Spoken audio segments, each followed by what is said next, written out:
Saludos, pueblo dominicano.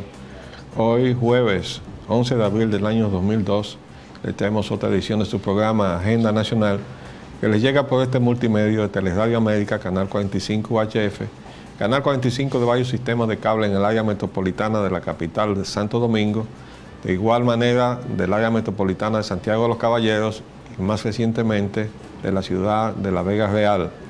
También a través de internet en HIZ730.com en tiempo real y desde luego a través de Radio HIZ Broadcasting Nacional en sus 730 kilociclos de amplitud modulada, que se transmite de lunes a viernes en vivo de 11 a 12 meridianos y se retransmite todas las noches de 12 a 1 de la madrugada grabado por esta misma emisora. Les habla Leopoldo Payananita y hoy tendremos que excusar nueva vez a nuestro amigo y colaborador, el licenciado Roger Ogando Piña, que sigue muy afectado de esa gripe que anda y de la cual estamos nosotros un poco también atrapados. De modo que les rogamos nos excusen la ronquera y una que otra tos que nos pueda sobrevenir. En nuestros temas previos tenemos que decir que el presidente de la República sale a una nueva cita en Costa Rica. Dice aquí el periódico Diario Libre que es su viaje número 25, que es una reunión del Grupo de Río. Parece que, sin embargo, este evento, desde luego los presidentes tienen que asistir. Hay algunos eventos en los cuales, sobre todo después de las críticas que se le hicieron al presidente Leonel Fernández en su momento, el presidente Hipólito Mejía debería declinar en la vicepresidenta para que no se diga que le está compitiendo con Leonel Fernández en el número de viajes que hizo al exterior. Muchos de ellos no solamente innecesarios, sino totalmente improductivos, como sucede en la mayoría de esas reuniones. Bueno, y a propósito de ese mismo tema, pues parece que el ambiente de esta reunión no es auspicioso en términos de lograr nada en concreto frente a la situación ya establecida de que el modelo de la economía neoliberal que nos han impuesto las grandes potencias y los grandes capitales transnacionales aposentados en sus capitales que son los paraísos fiscales, bueno, pues trae como consecuencia el empobrecimiento de los países en desarrollo, que es el caso de la República Dominicana. De hecho, nosotros estamos luchando contra los efectos de esa economía neoliberal y además contra el designio de echarnos arriba ese tremendo problema que se llama la suerte del pueblo haitiano, que se pretende que lo carguemos los dominicanos y nosotros no podemos aceptar eso. De modo que vamos a ver qué sale de ahí, pero la propia prensa ya de antemano no refleja ningún optimismo de sus resultados. Ahora tenemos que hacer algunos comentarios sobre el petróleo y los combustibles porque ese es el tema. Ya desde ayer se decía en los titulares de la prensa que la factura del petróleo subiría a 100 millones. Esto es una costumbre recurrente de algunos medios escritos que desde que se alborota un poco la situación internacional en alguna forma vinculada con el negocio petrolero, la producción y exportación de petróleo, inmediatamente comienzan a hacer escarceo y a decir que va a caerse el techo de la casa en la cabeza de todos nosotros. Esas campañas en la prensa lo que hacen es acondicionar a la opinión pública, incluso a veces a los mandatarios, y eso se refleja en las declaraciones que hoy vemos en boca del presidente Mejía, como que, bueno, no hay nada que hacer. Y como eso es inexorable, lo que venga, vendrá, pero acuérdense que esto ha sido también un discurso recurrente acompañado de un incumplimiento igualmente recurrente de los distintos gobiernos, de que cuando el petróleo suba, subirán los precios del petróleo y sus derivados en el país, y que cuando el petróleo internacionalmente baje, pues bajarían los precios internos del petróleo y sus derivados en el país, lo cual es la parte que se incumple. Entonces, hay que decir que esas campañas, y ayer decíamos que hay que seguir con mucho cuidado el asunto, porque el alza de los precios internos del petróleo al consumidor no sube los ingresos del Estado en términos impositivos. Recuerden que a partir de que se promulgó la ley 112 sobre hidrocarburos, el impuesto de la gasolina premium es de 18 pesos galón, el de la gasolina regular es de 15 pesos galón y el del gasoil regular es de 5 pesos galón, para no entrar en otros detalles. Entonces, no importa el precio que tenga al consumidor cada uno de esos combustibles, el ingreso del Estado está fijado por ley y es ese que está ahí. Hace mucho tiempo, los ingresos del Estado se derivaban a través de un recargo que era flexible, que fue la razón por la cual se le llamó diferencial. Y en esta oportunidad, los ingresos del Estado constituían la diferencia entre el precio por resolución fijado por la Secretaría de Industria y Comercio para el costo del petróleo y sus derivados y el precio real, la diferencia que era fluctuante dependiendo de las fluctuaciones del mercado, o si bajaban los precios internacionales generaban más ingresos al Estado y si subían los reducía incluso hasta cero. Entonces, esa condición fluctuante duró mucho tiempo hasta que Leonel Fernández la cambió. Y se inventó en diciembre del 96 un precio fijo, pero puesto por resolución. Es decir, si es fijo, entonces es un impuesto. Mientras fue fluctuante, no tenía la característica de un impuesto porque los impuestos no pueden ser fluctuantes. Entonces él se inventó un impuesto que era fijo, pero no estaba fijado por ley, sino por una resolución de Industria y Comercio que no tiene facultad para crear impuestos. Por tanto, era un impuesto inconstitucional e ilegal.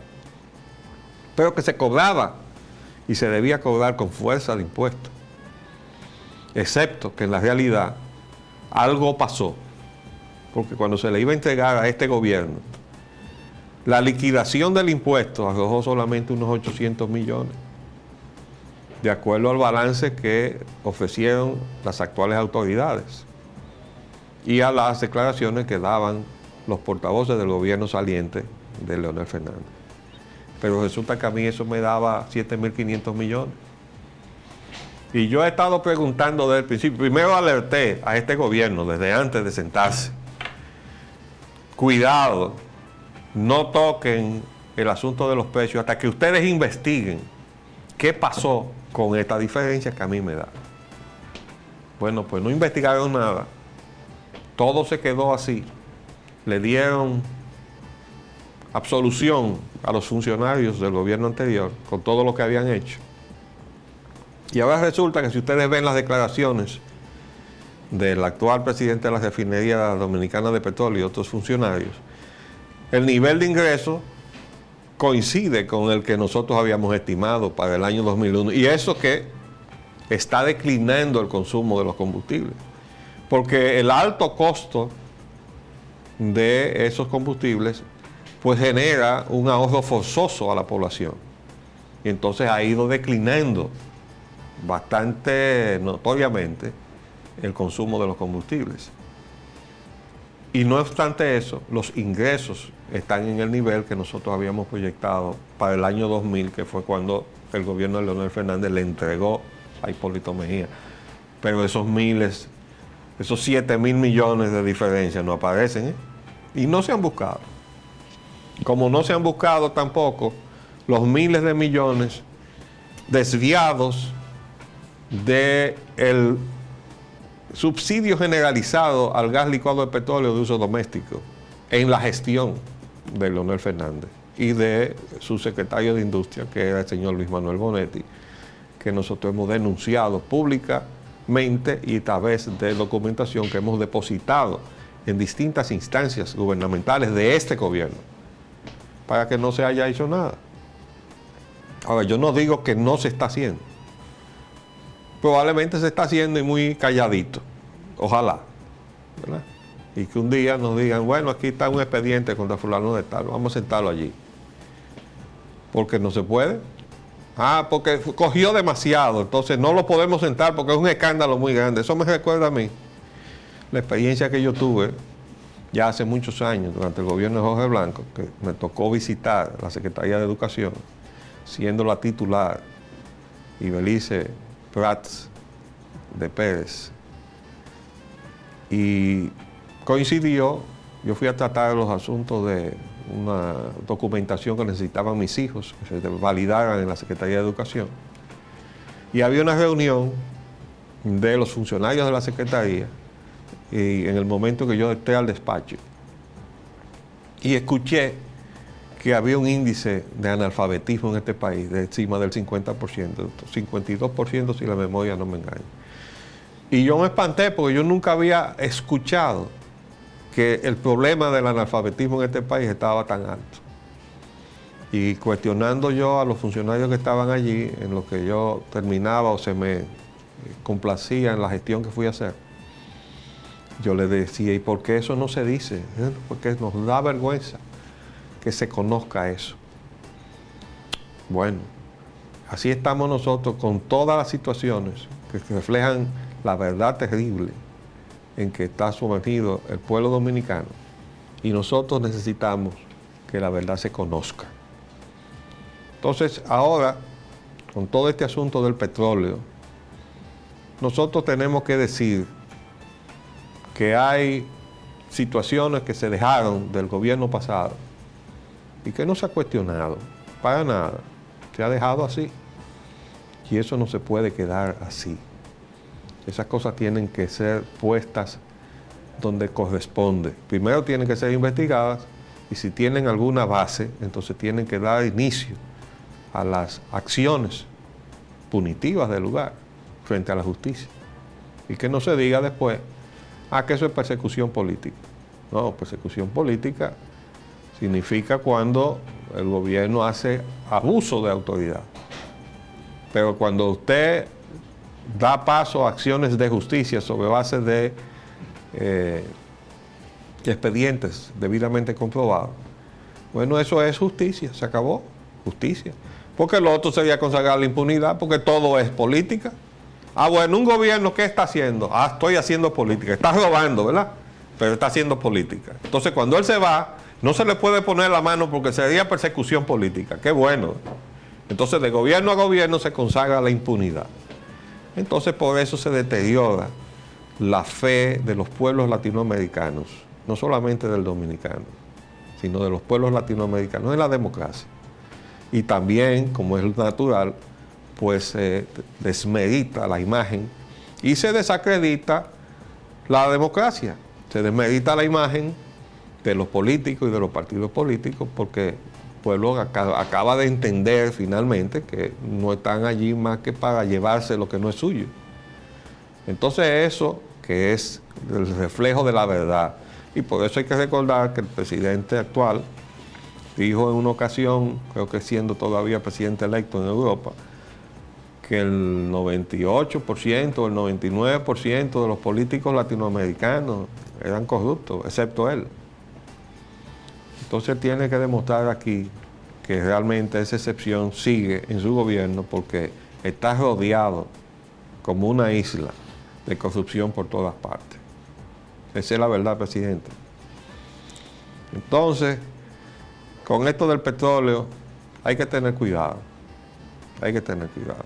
Es muy esencial, es muy importante, pero hay muchos intereses. Y esta fiesta de hacer este tipo de propaganda para después encajarle a los dominicanos un incremento de los precios de los combustibles y que después no se sepa a dónde va ese dinero, porque no va a ingresar más dinero a los fondos del Estado. Entonces, eso no se puede soportar. Va a crear problemas y reacciones. Sobre todo porque hay otros titulares como este. El petróleo baja al disiparse, temor del embargo. También se nos dice que México y Venezuela dan garantía del despacho del petróleo. Aquí yo tengo que hacer alguna aclaración, porque incluso en boca del presidente parece como que tenemos precios preferenciales con Venezuela y México. No tenemos precios preferenciales, tenemos un trato preferencial. ¿Y cuál es el trato preferencial? Bueno, a partir de que se firmó entre México y Venezuela, porque también hay otra información, se recoge un concepto equivocado. Dice, se suele decir que el país es signatario. Aquí lo dice, por ejemplo, miren, el presidente Hipólito Mejía reveló ayer que la crisis internacional del petróleo no afectará el suministro al país de crudo y sus derivados bajo condiciones preferenciales dentro del Acuerdo de San José, del cual es signatario desde su fundación en 1980. Aquí se dice correctamente condiciones preferenciales, pero hay otras crónicas que hablan de precios preferenciales. No hay precio preferencial, no nos dan un precio más bajo. Y por eso se recogía ayer y antier la posibilidad de que si el mercado petrolero internacional se descomponía por todos los avatares estos de este disparate que se ha estado llevando de política internacional de guerra, pues eso iba a conllevar que subieran los precios del petróleo. Y desde luego recuerden que eso se dispara siempre hacia arriba, impulsado por la parte especulativa, que significa las bolsas, es decir, los juegos especulativos bursátiles, donde la gente juega a las expectativas y dice, aquí se va a armar un lío, de modo que el petróleo va a subir muchísimo, y entonces comienzan ellos mismos a apostar que va a subir, y eso influye a que suban los precios. Pero en definitiva hay mucha diferencia entre los precios en las bolsas de valores y los precios de lo que se llama contrato a largo plazo. Entonces, Venezuela y México hicieron un acuerdo entre ellos, de los cuales no firmó ninguno de estos países, no somos signatarios nada, sino que somos beneficiarios de ese acuerdo que firmaron México y Venezuela en el año 80, que se llamó Acuerdo de San José porque se firmó en San José de Costa Rica, y donde se estipulaba que se nos daba una facilidad para pagar la factura petrolera, en un momento en que los precios del petróleo se habían disparado en el mundo después del embargo petrolero de 1973. Entonces, nosotros tenemos la posibilidad de obtener esa facilidad con uno y otro país, pero ya hemos dicho que México ha incumplido esa parte sistemáticamente desde el principio, con una sola excepción: la disponibilidad de esos fondos que se acumulan en virtud de esa facilidad de pago en el Banco Central correspondiente al país exportador, sea de un lado México o del lado Venezuela. En el caso mexicano no se dejaba libertad de uso, excepto cuando hubo que pagarle a una empresa mexicana que se llama ICA, que tengo entendido que sigue operando en este país, pero que en aquella época tenía un contrato muy connotado con en sociedad con una firma dominicana, Controva, del señor Blanco Prat, y tenía entonces un consorcio que se llamaba Icantrova. Ese contrato fue rescindido en el gobierno de Jorge Blanco, resiliado se le llamaba entonces, un término novedoso en aquel momento.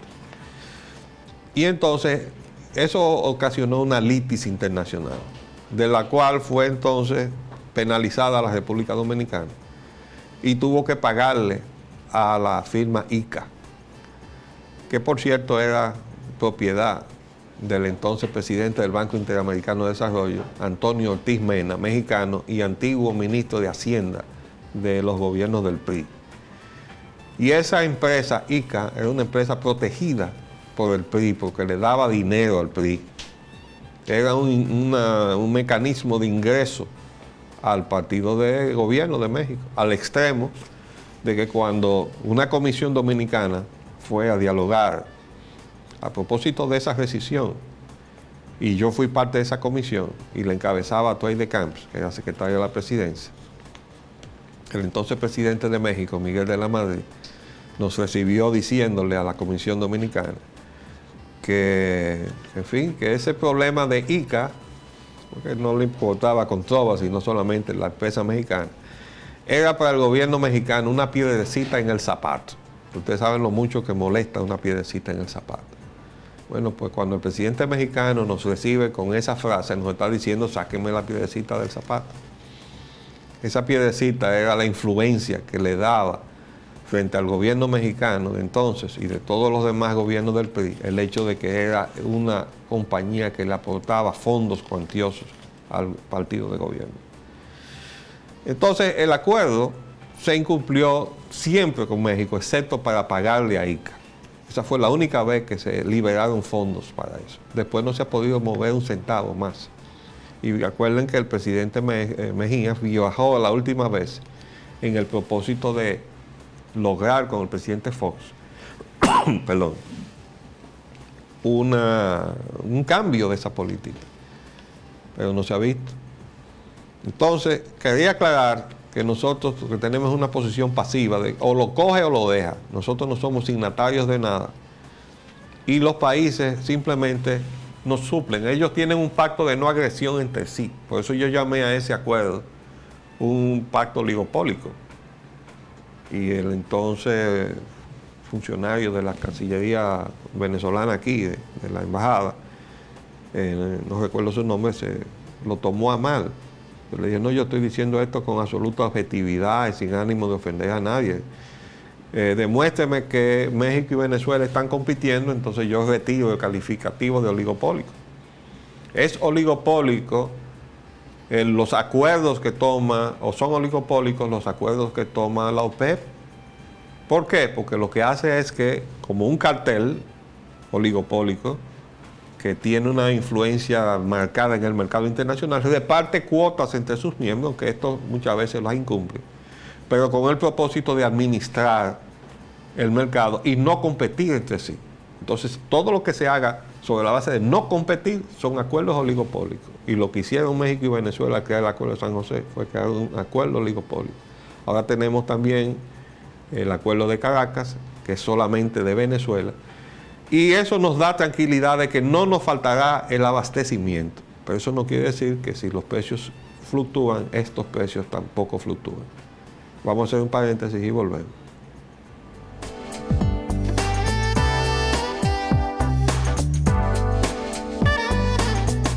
Siguiendo con el tema del petróleo, hay una declaración aquí en el periódico Hoy, atribuida al presidente Mejía, que dice, después de advertir que el petróleo elevaría el costo de la vida, que sin embargo esto no afectaría la inversión pública. Bueno, yo no veo cómo puede una cosa y la otra ser así. En primer lugar, porque de seguir subiendo el precio internacional del petróleo, aunque los ingresos vía impositivos del gobierno sigan congelados en virtud de la ley de hidrocarburos, el alto precio va a seguir contrayendo el consumo, que es lo que se ha estado arrojando en los últimos meses y a partir del año pasado. Bueno, se ha ido reduciendo el consumo. Si se reduce el consumo, se reduce entonces el ingreso del impuesto, porque el impuesto está fijo por galón consumido. Por tanto, todo incremento total de precio inducirá reducción del consumo y por ende inducirá reducción de los ingresos del Estado. Y si se reducen los ingresos del Estado, ¿cómo no se va a afectar el gasto?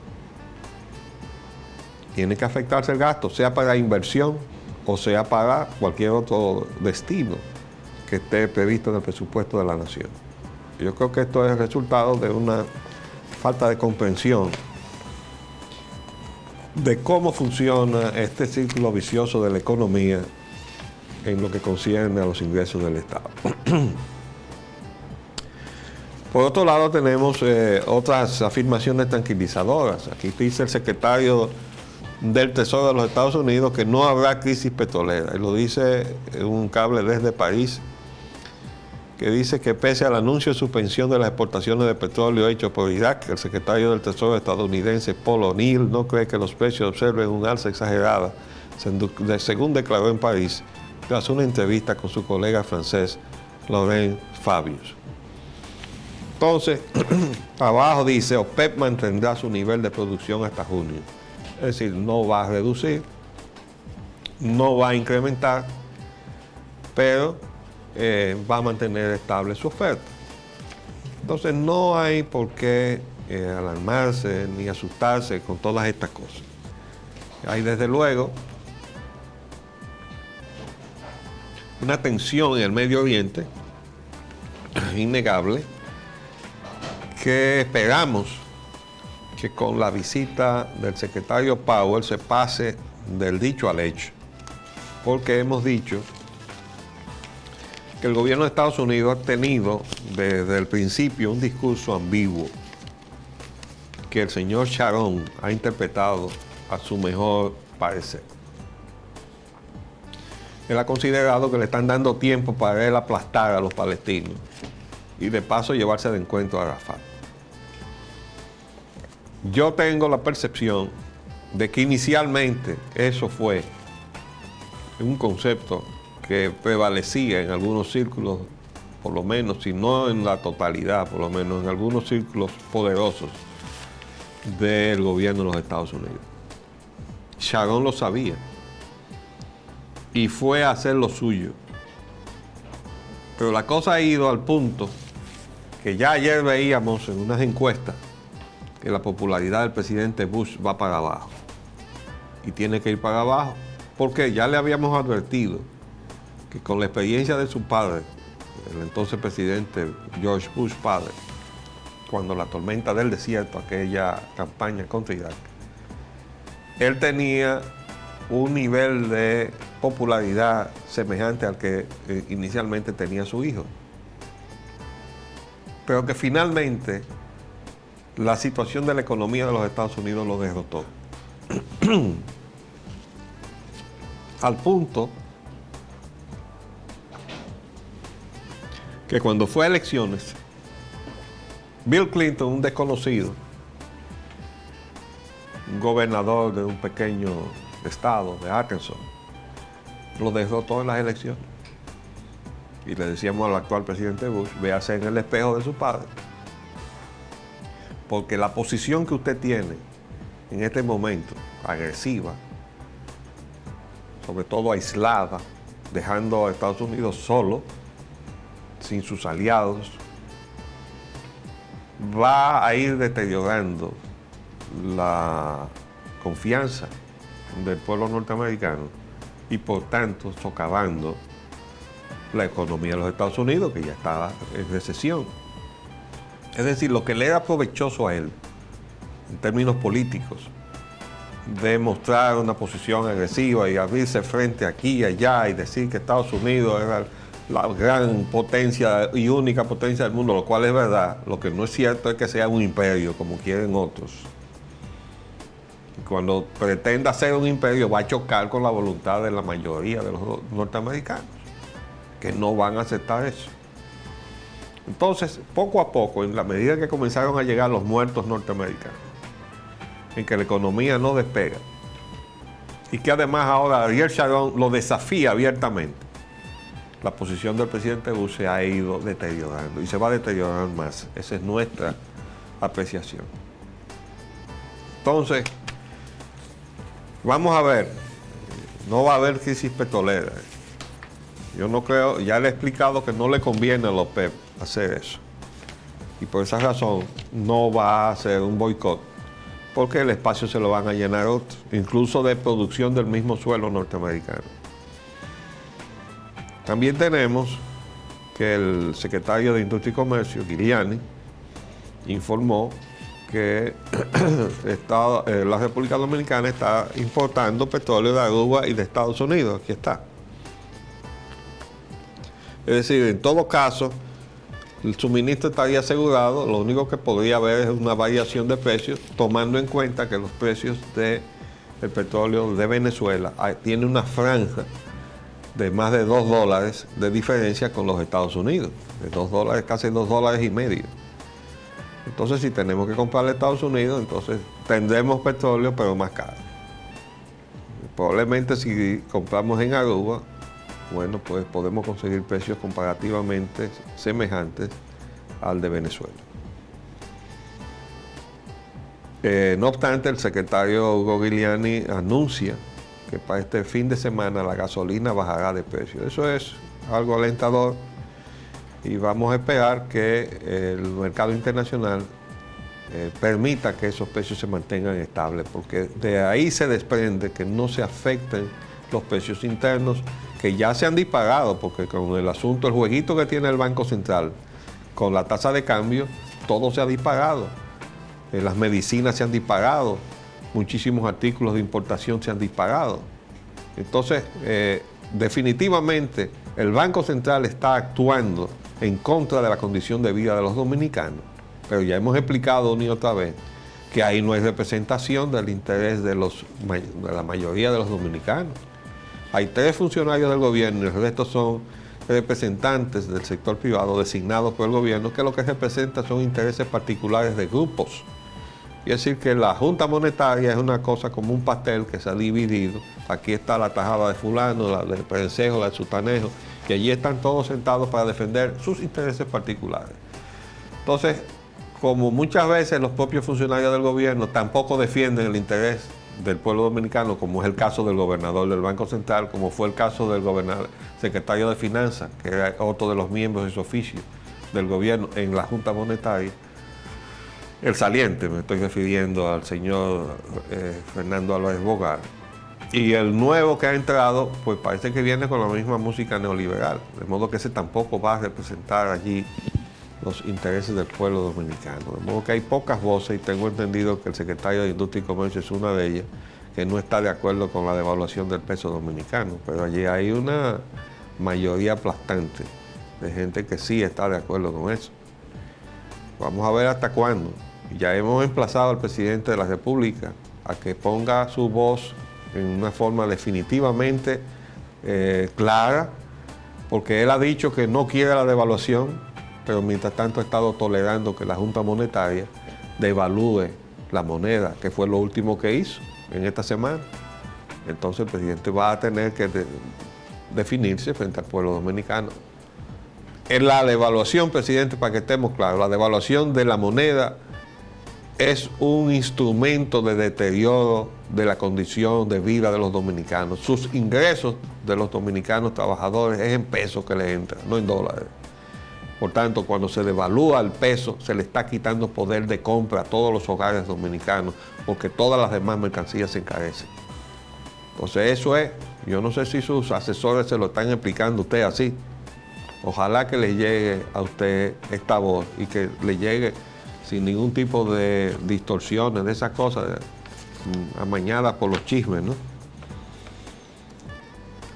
Con relación al derrame del oleoducto, tenemos que decir que la apreciación que hacen los técnicos es que eso tomará varias semanas. Por el otro lado, dice el director de la CAS que el derrame no ha contaminado la toma de agua que abastece a Santo Domingo. Bueno, parece que hay un largo trecho antes de que eso suceda. Pero para que no suceda, entonces hay que atajar la cosa antes de que baje lo suficiente como para que se produzca la contaminación donde están las tomas del acueducto. Volvemos a decir que el problema no está ahora frente al problema ocasionado, sino frente a los problemas que se pueden ocasionar. Es decir, ¿qué provocó esto? Todavía no lo sabemos. ¿Y qué medidas hay tomadas por las entidades encargadas, comenzando por la Secretaría de la Secretaría de Medio Ambiente y Recursos Naturales, para evitar la reedición de esto? ¿Y cómo se produjo esta avería? ¿Qué lo ocasionó? Yo tengo mucha curiosidad en saber eso, porque probablemente puede haber sido alguna obra de esas que se ordenan a troche y moche, sin mucha premeditación ni planificación. Arranque por ahí. Necesitamos saber qué pasó. Hay otra información que consideramos relevante y tiene que ver con el ámbito de la corrupción. Hay un banco que es el BBA, es un banco que tiene mucha relación con muchos de los préstamos que se han hecho en la República Dominicana. Aquí está. Y entonces está encargado de investigar ese banco, nada menos que el juez Garzón. Ese juez Garzón es el juez que se hizo famoso porque le metió el pico a todos esos expedientes que estaban enchoclados ahí de alguna manera, y el juez Garzón tiene la mano dura.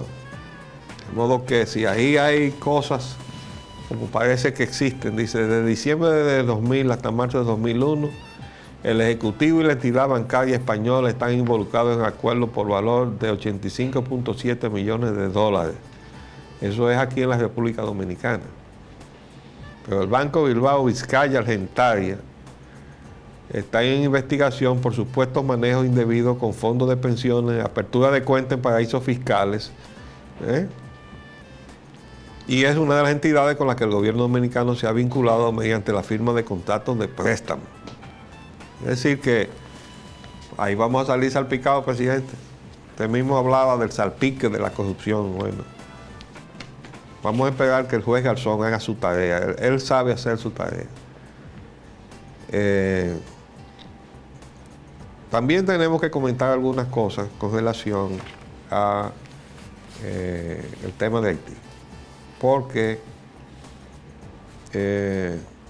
hay un trabajo muy interesante del periodista Leo Reyes. Leo Reyes ha estado muy de cerca en el tema de Haití. Conoce mucho de Haití. Y escribió un trabajo donde él dice, su apreciación es que el gobierno le ha sacado las castañas del fuego a Aristide. Es decir, que con estos intercambios, estas visitas, etcétera, lo que se está viendo es como que el gobierno dominicano está respaldándolo, lo está poniendo en una posición de relevancia internacional. Pero dice el propio Leo Reyes, aquí está, como que eso no está correspondido del otro lado, y es lo que nosotros hemos estado diciendo aquí. Y dice aquí, grupos haitianos y pro-haitianos, algunos de los cuales reciben recursos del gobierno de Aristide, se dan el lujo de amenazar y chantajear a las mismas autoridades de la Cancillería Dominicana y a pretender trazarle pauta. Ya le hemos dicho, y ayer lo decíamos, que no le podemos aceptar insolencia a los grupos haitianos que están en este país. Porque es que hablan con un plan de insolencia y creen que tienen derecho a todo y no tienen derecho a nada. Pero resulta que el presidente los recibe, como recibió al representante del Human Rights Watch, después de haberle hecho un expediente a la República, y recibió a la señora Sonia Pierre, la misma que fue a Costa Rica a acusar a la República Dominicana, y el presidente, en lugar de sacarla del país, la recibe en el Palacio Nacional. Y además le llevan un muchachito, y en el muchachito él reconoce una serie de cosas que yo le he preguntado al presidente, ¿y cómo usted sabía eso? Primero le dicen, no, que nació aquí, y el presidente lo acepta, pero presidente, usted no sabe si es verdad que nació aquí. Y además, por el hecho de haber nacido aquí y haber creado usted el precedente de él, lo mandé inmediatamente, como dijo usted, para que le dieran sus papeles. Y le hemos dicho, primero, usted está creando un precedente. Y la misma Sonia Pierre de esa reunión salió diciendo, hay muchísimos, no recuerdo el nombre del niño, en este país. Aquí está. Hay muchos Claudian en el país. Y después sale otro expediente diciendo que ella misma había presentado más de 1.500. ¿No? Entonces, el presidente tiene que tener mucho cuidado. Además, le dijimos, usted no tiene facultad legal para mandar a la Junta Central Electoral para que la Junta le obedezca. Nada que usted le mande. Ni usted le puede mandar, ni la Junta está obligada a obedecerle. Entonces el presidente tiene que ser sumamente cuidadoso en esas cosas, en todo, pero sobre todo en estas cosas que son sumamente delicadas porque tocan la soberanía de la nación y el sentimiento nacionalista de los dominicanos, que está ahí. No obstante toda la politiquería nacional y todo lo que hayan hecho los liderazgos de los partidos, en el fondo, nosotros los dominicanos, seamos PRDistas, reformistas, PLDistas o el símbolo o signo que sea, en el fondo, los que no están corrompidos arriba, somos dominicanos y pensamos y sentimos como dominicanos. Y eso es lo que nosotros tenemos que hacer valer para que podamos unificarnos frente a esta conspiración que amenaza con extinguir la república y extinguir el futuro de nuestros hijos y de nuestros descendientes. Porque si este país desaparece como entidad soberana e independiente, lo que primero que vamos a perder es la soberanía de nuestros recursos, las riquezas que hay en este país, sobre la cual hay una serie de grupos económicos que se ciernen como aves de rapiña para echarles mano. Y acuérdense de la mina de oro que está en la frontera. El silencio, el misterio mejor guardado, ¿verdad?, del país y del área del Caribe, y probablemente del hemisferio. Porque dijo el señor Max Wick, entonces ordenador del OME, que ya ese cargo se cambió el nombre, que esa era la mina de oro más grande del hemisferio a cielo abierto. Entonces imagínese usted, y ahí andaban una serie de consorcios europeos detrás de esa mina, pero de eso no se dice nada. Entonces vayan a usted a ver qué otro programa está hablando de esa mina de oro. Nosotros aquí, porque hace años que le estamos dando seguimiento a eso, y porque detrás de esos recursos, tanto en suelo dominicano, y ese está en medio de la frontera, pero andan detrás también de los recursos que hay en el propio suelo haitiano. Entonces quieren sacar a los haitianos de allá. ¿Para qué? Para manejar esos recursos que hay allá también. Hay riqueza. En ese suelo depredado de Haití hay muchísimos minerales valiosísimos, pero los haitianos no lo saben, porque les pasa peor que a nosotros, que a la República Dominicana vienen entidades a hacer exploración y después que encuentran cosas, ellos se silencian y se van por ahí mismo y no dicen lo que han encontrado. Y nosotros no sabemos lo que tenemos aquí. Y eso es lo que hace la diferencia entre un país subdesarrollado y un país desarrollado. El país subdesarrollado como nosotros no sabe lo que tiene. Entonces es muy fácil despojarnos si nosotros no sabemos lo que tenemos, porque ¿cómo defender lo que uno no sabe que tiene? Y esa es una situación reiterativa aquí en la República Dominicana. Claro, eso sucede porque hay unos cuantos, unas minorías acá que sí saben que eso está ahí, que silencian que eso existe, porque tienen su comisión en la concesión a los intereses extranjeros. Entonces eso siempre están bien, callados por un lado y con el bolsillo repleto por el otro. Esa es una situación que tenemos que corregir. Y solamente la unidad de los dominicanos puede darnos la posibilidad de actuar frente a eso. Por otro lado, hay que decir con relación a las visas, que después que se denunció que había 28,000 visas concedidas en unos 3 meses, salió el cónsul dominicano en Puerto Príncipe, el señor Rus, diciendo que él había dado el 50% de esas 28,000 visas, pero que eso había sido autorizado por el presidente Mejía sin límite, y nosotros recordamos que eso fue así. Fue de esas contradicciones que hace el presidente Mejía cuando vino después de aquel excelente discurso en Naciones Unidas, que nosotros aplaudimos, todos los dominicanos de corazón. Vimos, por fin alguien ha ido a un foro internacional a plantear el interés dominicano. Eso no lo había hecho aquí en toda nuestra historia reciente, que yo conozca, ningún representante de la República ir a plantear ese problema así, abiertamente, y mucho menos un presidente. Bueno, pero ¿qué pasó? Que después de ese discurso, acá en el suelo dominicano, dio esa declaración a la que hace referencia el cónsul dominicano en Puerto Príncipe. Vamos a darle todas las visas que ellos quieren.